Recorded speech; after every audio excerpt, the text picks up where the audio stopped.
فإن خير الحديث كتاب الله وخير الهدي هدي محمد وشر الأمور محدثاتها وكل بدعة ضلالة عليكم بسنة رسول الله وسنة خلفائه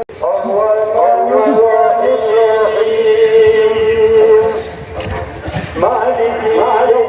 يوم الدين إياك نعبد وإياك نستعين اهدنا الصراط المستقيم صراط الذين أنعمت عليهم غير المغضوب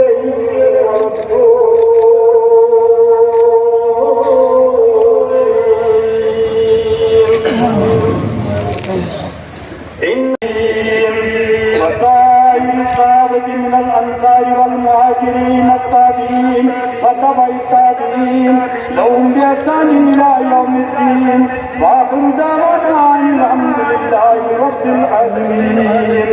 اللهم اغفر وارحم والمسلمين والمسلمين والمسلمين والمنكر والبغي